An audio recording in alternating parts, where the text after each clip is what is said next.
고민이나 걱정이 있을 때는 괜찮다고 생각할 수 없지요.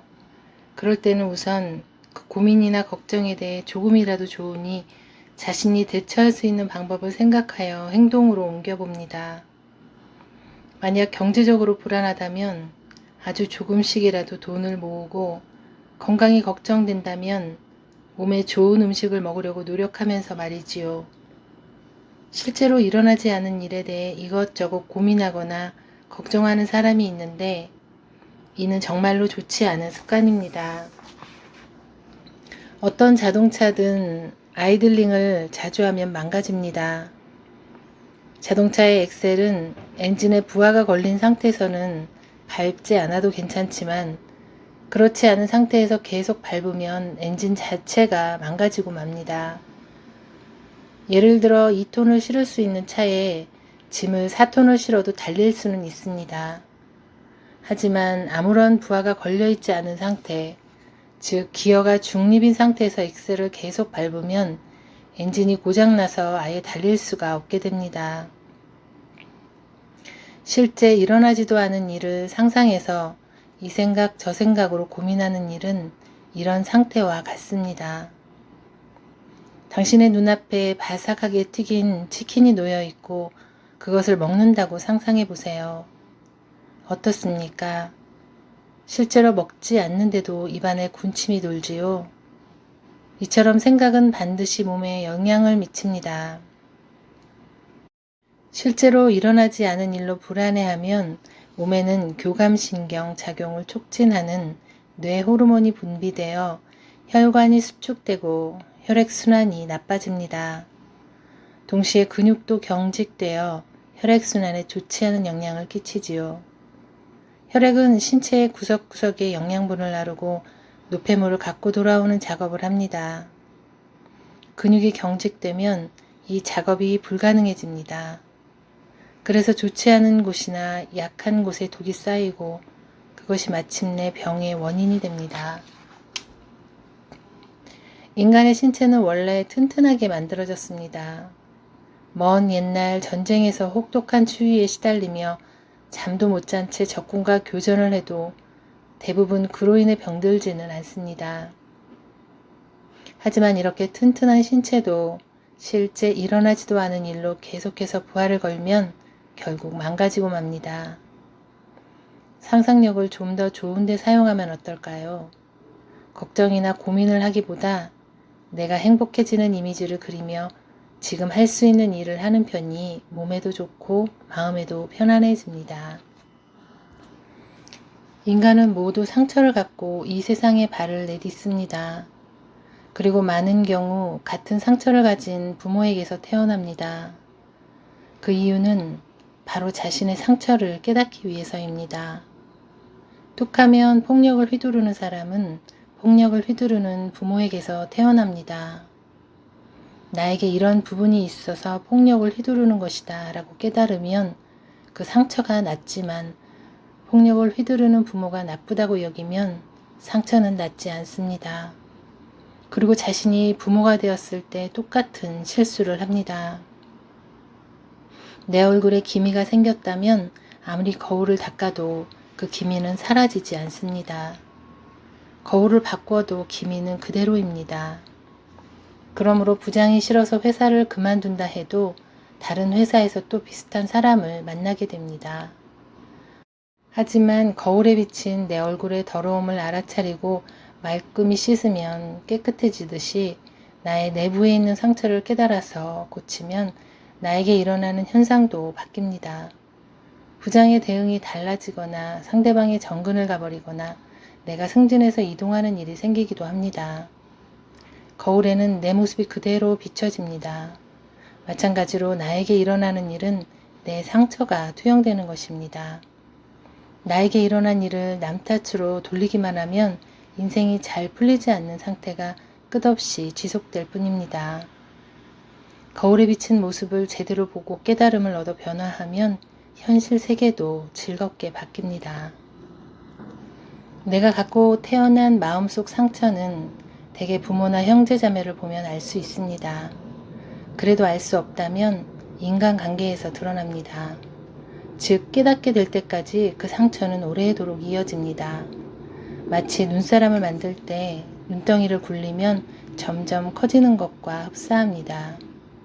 전생에서 낳지 못한 마음의 상처가 커질 대로 커지고 견딜 수 없을 만큼 괴로워져 스스로 상처를 고치기로 할 때 비로소 그 상처가 낫기 시작합니다. 반대로 어떤 문제로 심하게 괴로워하지만 옆에서 해결법을 알려주어도 고치려 하지 않는 사람이 있습니다. 이런 사람은 괴로움이 아직 모자란 것이지요. 계속 착각한 채 상처를 고치지 않으므로 괴로움으로 이어집니다. 참는다고 해서 괴로움이 저절로 해결되지는 않습니다. 경마에서 꽝된 막권을 아무리 손에 쥐고 있어도 우승말을 마친 막권이 되지 않듯이 안 되는 상태를 바꾸지 않으면 그 상태가 내내 이어집니다. 세상 사람들이 옳다고 말하는 것 역시 틀린 경우가 있습니다. 옳다고 믿는 것을 계속해도 좋아지지 않는다면 그건 잘못된 거예요 라는 신호입니다. 대학 입시에서 어려운 문제는 정답률이 낮습니다. 하지만 정답률이 낮다고 해서 답이 잘못된 것은 아닙니다. 즉 해답은 다수결이 아닙니다. 어떤 사안에 대한 의견이 다수일 경우 그쪽이 옳다고 생각하기 쉽습니다. 하지만 그렇게 말하는 사람들이 현실적으로 도움이 되지 않는다면 그 말만 믿고 계속 옳다고 생각하는 것은 어리석은 일입니다. 안고 있는 문제를 해결할 수 있는 사람은 자기 자신뿐입니다. 잘못되었다고 깨달으면 자신의 힘으로 고칠 수 있습니다. 사람은 역경이든 무엇이든 정면으로 맞서려 할 때 반드시 용기가 필요합니다. 하지만 그 용기를 내지 않는 사람도 있습니다. 그렇다면 용기를 내지 못하는 사람은 구제불능인가요? 그렇지 않습니다. 용기를 내지 못하는 사람은 용기가 안 난다는 재능을 가진 것입니다. 그런 사람은 안정을 추구합니다. 그리고 그 안정 속에서 영혼을 성장시킵니다. 따라서 꾸준히 성실하게 회사를 다니고 그 가운데서 행복을 찾으며 영혼을 성장시키면 됩니다. 이렇게 하는 게 좋아 라는 말을 아무리 들어도 할 수 없는 사람은 하지 못하는 재능을 가진 것이지요. 당신이 최고로 행복할 수 있도록 용기가 안 나는 혹은 하지 못하는 재능이 당신 안에 새겨져 있는 것입니다. 그런 사람은 자신이 할 수 있는 것으로 영혼을 키워나가면 반드시 좋은 결과를 얻습니다.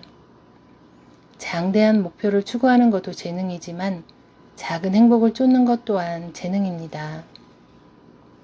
따라서 이런 재능을 부정하기보다 살려야만 반드시 잘 됩니다. 제 이야기를 듣기만 하고 어떤 행동이나 실천도 하지 않는 사람이 있는데 지금은 그런 단계이기 때문입니다. 그 사람은 지금 듣는 단계이므로 이번 생에서는 듣는 것만으로도 충분합니다. 아는 것만으로도 괜찮은 것이지요. 행동할 수 있는 사람은 행동하는 단계에 있기 때문에 행동으로 옮깁니다. 하지만 실천할 수 없는 사람은 다음 생에서 하면 됩니다. 우리들은 영겁의 세월을 살아가면서 영혼을 수행합니다. 그러므로 실천하지 못한 채 이 세상을 떠나도 괜찮고 지금 당장 행동에 옮기지 못하는 겁쟁이여도 괜찮습니다.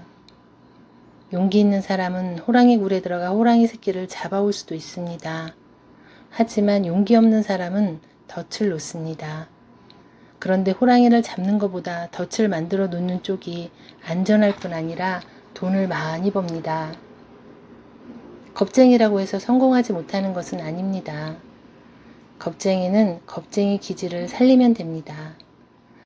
그러므로 용기가 없으면 안 돼. 노력하지 않으면 안 돼. 일단 시작한 일은 도중에 그만두면 안 돼. 라는 말은 잘못된 것이지요. 도중에 그만두지 않고 계속할 수 있는 사람은 그런 재능을 가졌기 때문입니다. 하지만 저처럼 계속하지 못하는 사람도 있기 마련입니다. 그러므로 계속하지 못하는 사람은 그 계속하지 못하는 재능을 잘 살리면 됩니다.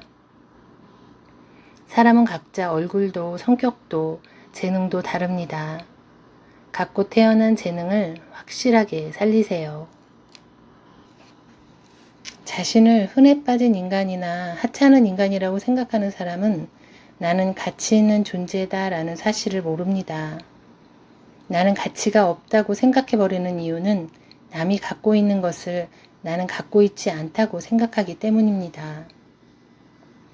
저 사람은 머리가 좋아서 인류대학을 나왔지만 나는 머리도 성격도 좋지 않아. 저 사람은 돈이 엄청 많지만 나는 돈이 없어. 저 사람은 키가 크고 스타일도 좋지만 나는 키도 작고 다리도 짧아. 저 사람은 운동신경이 좋지만 나는 나빠. 이렇게 남이 가진 것과 비교하여 나는 가치가 없다고 생각해버리는데 나에게 없는 것은 필요 없는 것입니다. 신은 그 사람에게 필요한 것을 줍니다. 저는 중졸의 직함도 아무것도 없지만 그런 저에게 신은 부자라는 타이틀을 주었습니다. 그 덕분에 많은 사람이 일본 최고 부자의 말이니까 잘 들어보자 라며 제 말에 귀를 기울입니다. 갖고 있지 않다는 것 또한 신이 준 재능입니다. 성공한 사람들 가운데 많은 사람이 가난한 가정에서 자랐습니다. 그러므로 돈의 가치를 잘 알고 어떻게 하면 돈을 벌 수 있을지 필사적으로 궁리했습니다. 반대로 부잣집에 태어난 사람 중 많은 사람은 돈 있는 건 당연하다라고 생각하고 돈을 벌기 위해 특별한 노력을 하지 않습니다. 즉 가치를 깨닫는 것이 중요합니다. 무조건 열심히 해야 가치가 있다고 생각하는 사람이 많은데 그렇지 않습니다. 자신의 가치를 인정하고 열심히 했을 때 비로소 그 가치가 더욱 높아집니다. 뭔가를 손에 넣어야, 뭔가를 갖추어야 행복해지는 것이 아닙니다. 이 사실을 진리로 터득하면 인생을 받아들이는 방식도, 나의 존재 방식도 바뀝니다. 저는 제 자신을 칭찬할 수 있습니다. 보통 이 나이에 공부할 생각을 못하는데 그걸 해냈구나, 대단해 라고 칭찬하지요. 하지만 뭔가 잘 되지 않는 사람은 항상 남과 비교를 합니다. 그리고 누구누구와 비교하면 아직 멀었다는 말을 자주 합니다. 이런 식으로 생각하면 전혀 멋지다고 할 수 없지요. 자신을 이렇게 바라보는 사람은 언제나 남과 비교함으로 자기 자신을 칭찬하지 못합니다. 나를 칭찬하지 못하는 사람은 남을 칭찬할 수 없습니다. 그러므로 우선 작은 일이라도 좋으니 나를 조금씩 칭찬하는 것부터 시작합니다. 예를 들어 훌륭하네. 운전하다가 양보할 때 지금까지는 항상 가라고만 했는데 먼저 가세요 라고 친절하게 했어. 라든지 화장실을 청소해 주는 분에게 고맙습니다 라고 말하지 못했지만 웃는 얼굴로 고개 숙여 인사했어 라는 식으로 말입니다. 작은 일로도 나를 칭찬하게 되면 점점 남도 칭찬할 수 있게 됩니다. 내친김에 병을 고치는 방법도 알아봅시다. 믿기지 않으면 그냥 들어만 두세요. 동전에는 앞과 뒤가 있습니다. 이처럼 세상 만물에는 모두 앞과 뒤가 있지요. 마찬가지로 병과 건강도 앞뒤가 한 세트입니다. 의사한테 가지 말라는 이야기가 아닙니다. 약을 먹어도 좋고 지금 상황에서 무엇 하나 바꾸지 않아도 괜찮습니다. 다만 저는 마음에 대한 이야기를 하려고 합니다. 아픈 사람은 병이라는 겉모습만 봅니다. 그러면 병이라는 말 자체에 깃들어 있는 기운이 좋지 않은 아프다라는 말을 끊임없이 하게 됩니다. 건강해지고 싶다면 정반대로 나는 건강하다 라고 하루에 10번 정도 말하면 됩니다. 원기왕성하게 지내고 싶으면 난 튼튼해 라고 단정하면 됩니다. 다른 사람과 만나도 난 건강해요, 건강합니다 라고 말합니다. 다만 병원에 가서는 그렇게 말하면 안 되겠지요. 전 건강합니다 라고 말하면 그럼 왜 오셨나요? 라는 질문을 받게 될 테니까요. 의사에게 갔을 때만큼은 사정을 말해도 좋지만 그 밖에 부모나 형제, 회사 사람 등 주변 사람들에게 아파요 라고 말한들 걱정만 끼칠 뿐 나을 방법이 없지요. 그보다는 난 건강해요. 나 컨디션이 아주 좋아요 라고 말하면 내 마음이 바뀝니다. 마음이 바뀌면 몸은 그 마음을 따라옵니다. 이것이 마음으로부터 낳는 치료법입니다. 아픈 사람은 사고방식 자체가 건강해지지 않습니다. 하루 종일 병에 대해서만 생각하고 자신의 병에 대한 이야기만 합니다. 그렇게 해서 대체 어느 세월에 건강해질 수 있을까요? 그러므로 완전히 정반대로 말하면 됩니다. 건강해지고 나서 말하겠다라고 생각하면 늦습니다. 난 건강해요 라고 하루에 10번 정도 말합니다. 그러면 저절로 건강하다는 기분이 듭니다. 거짓말처럼 들리겠지만 말한 대로 흘러갑니다. 아프다고 주절거리면 병을 부를 뿐입니다. 건강하다고 주문을 외우면 원기가 왕성해집니다.